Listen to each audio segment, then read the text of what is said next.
On June 24, 1519, in Vézelay, France, Theodore Beza was born, one of the great architects of the Reformed tradition.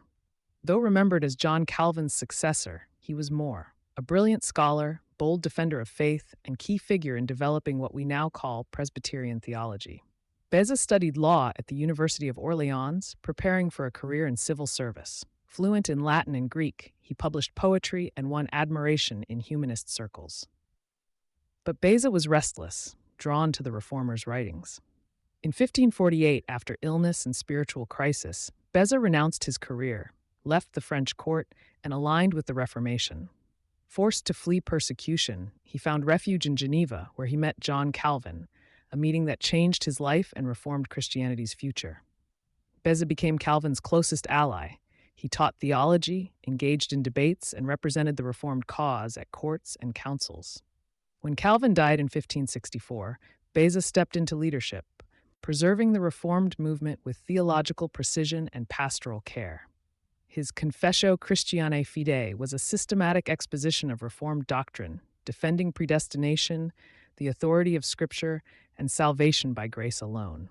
His writings established a clear identity for Reformed churches amid pressures from Catholic and Lutheran.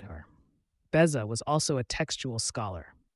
His editions of the Greek New Testament, based on ancient manuscripts, became standard for generations. He helped shape the Geneva Bible, the first English Bible with Reformed annotations, beloved by Puritans and influential in Presbyterianism's formation in Scotland and America. As rector of the Geneva Academy, Beza trained hundreds of ministers who served churches across Europe. He mentored pastors, corresponded with kings, and kept friendships with reformers like Heinrich Bullinger, Peter Martyr Vermigli, and Francis Turretin.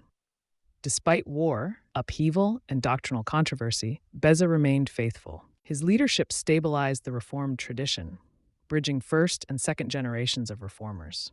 He died in 1605, after over 50 years of ministry, scholarship, and service. Today, Theodore Beza is remembered not just as Calvin's successor, but as a guardian of Reformed orthodoxy, a brilliant defender of faith, and a father figure to Presbyterianism. His legacy endures in every confession, seminary, and pulpit shaped by the Genevan tradition. On this day, we remember the man who carried the Reformation's flame into a new century, Theodore Beza, born June 24, 1519.